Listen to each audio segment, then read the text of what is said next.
Женское желание, пробуждаясь, не кричит о себе, оно шепчет, намекает. Понять этот язык значит получить ключ к сокровенным тайнам ее чувственности. Это познавательное путешествие в мир женской физиологии и психологии, где каждая деталь имеет значение. Случайные жесты. Она может неосознанно начать прихорашиваться, поправлять прическу, откидывать волосы с плеча, открывая шею, одну из самых чувствительных и уязвимых эрогенных зон. Этот жест, уходящий корнями в глубинные инстинкты, является бессознательным сигналом «Я здесь, я готова быть твоей». Ее руки. Она может невзначай коснуться своего запястья, демонстрируя его нежную тонкую кожу, где так близко к поверхности пульсирует кровь. Это почти интимное приглашение, знак доверия. Или же ее пальцы начинают медленно поглаживать изящный изгиб ключицы или даже собственное бедро. Эти прикосновения — репетиция тех ласк, которых она жаждет. Она словно пробует желание на ощупь, изучая контуры собственного тела через призму зарождающегося влечения. Обратите внимание на ее позу. Если она заинтересована, ее тело разворачивается в вашу сторону. Носки ее туфель, ее колени, даже корпус — все направлено на объект ее внимания. Она может слегка скрестить ноги, но таким образом, чтобы верхняя нога была направлена к вам, создавая открытый и одновременно интригующий силуэт. Это подсознательное стремление сократить дистанцию, убрать барьеры. Лицо как зеркало желания. Глаза и губы не лгут. Лицо — это самый откровенный рассказчик. Когда женщина возбуждена, ее физиология претерпевает каскад изменений, и первые, самые заметные из них, отражаются именно здесь. Глаза. Говорят, глаза — зеркало души. Но в моменты влечения они становятся порталом в мир ее чувств. Зрачки, эти черные озера в радужной оболочке, обладают свойством расширяться при виде того, что нам приятно или интересно. Этот процесс, известный как мидриаз, не поддается сознательному контролю. Когда ее зрачки расширяются, это верный признак того, что ее нервная система отреагировала на стимул, на вас. Взгляд становится глубже, бархатистее, словно затягивая в свой омут. Сам характер взгляда меняется. Он становится дольше, интимнее. Она может смотреть прямо в глаза, а затем медленно опустить ресницы и отвести взгляд в сторону, чтобы через мгновение вернуться вновь. Этот прием «взгляд искоса» создает напряжение и интригу. Иногда ее веки могут казаться чуть более тяжелыми, взгляд расслабленным, почти туманным. Это говорит о том, что ее фокус смещается с внешнего мира на внутренние ощущения. Губы. Следом за глазами в игру вступают губы. От прилива крови они могут стать чуть более полными и яркими. Она может начать неосознанно их покусывать или облизывать. Это двойной сигнал. Во-первых, при волнении во рту может слегка пересыхать, и она инстинктивно увлажняет губы. Во-вторых, это мощнейший визуальный триггер, акцентирующий внимание на одной из самых чувственных частей лица. Ее рот может быть слегка приоткрыт. Дыхание становится чуть более частым и поверхностным. Это не просто кокетство, это физиология. Тело готовится к большей активности. Ему требуется больше кислорода. Легкий румянец, покрывающий щеки и шею, также является частью этой картины.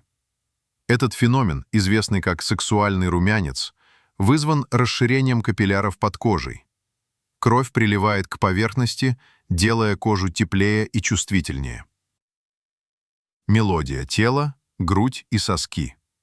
Когда волна возбуждения нарастает, она достигает одной из самых реактивных эрогенных зон женского тела – груди. Эти изменения могут быть скрыты под одеждой, но их знание открывает новый уровень понимания ее состояния. Грудь. Под влиянием гормонов и усиленного кровотока грудь может слегка увеличиться в объеме, стать более плотной и упругой. Вены на ней могут проступить чуть отчетливее.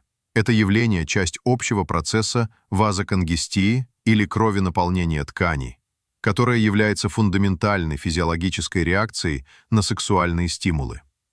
Грудь становится более чувствительной к прикосновениям, и даже легкое касание ткани одежды может вызывать волну приятных ощущений. Соски. Но самый явный и безошибочный сигнал подают соски. Их эрекция – один из ярчайших маркеров женского возбуждения.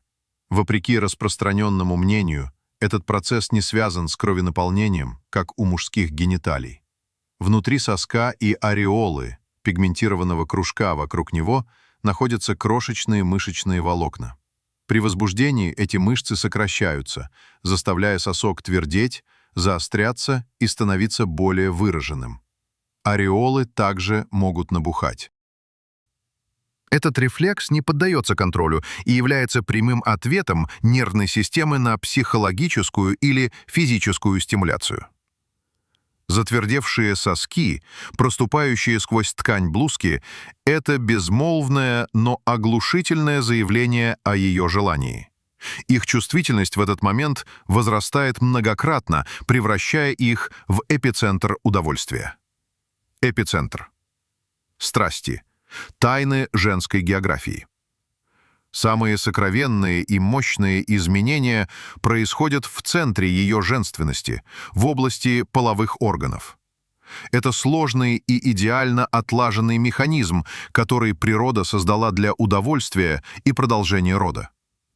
Когда мозг посылает сигналы возбуждения, начинается интенсивный приток крови к органам малого таза. Этот процесс запускает целую цепь преображений. Клитор. Этот уникальный орган, единственное предназначение которого — доставлять удовольствие, реагирует на возбуждение одним из первых. Подобно мужскому пенису, он состоит из пещеристых тел, которые наполняются кровью. Происходит его эрекция. Он увеличивается в размерах, становится твердым и очень чувствительным. Видимая часть клитора, его головка — это лишь верхушка айсберга. Его внутренние ножки и луковицы также набухают, создавая ощущение приятной полноты и давления изнутри. Половые губы. Малые и большие половые губы также претерпевают изменения. Благодаря все той же вазоконгестии они набухают, становятся более упругими и эластичными. Цвет малых половых губ может измениться, стать более насыщенным, темно-красным или даже багровым. Это так называемый цветок страсти. Они словно раскрываются, приоткрывая вход во влагалище, делая его более доступным. Влагалище и смазка. Одним из самых важных физиологических ответов является вагинальная лубрикация или выделение естественной смазки. Специальные железы, расположенные у входа во влагалище, бартолиновые железы, а также стенки самого влагалища, начинают выделять прозрачную, скользкую жидкость.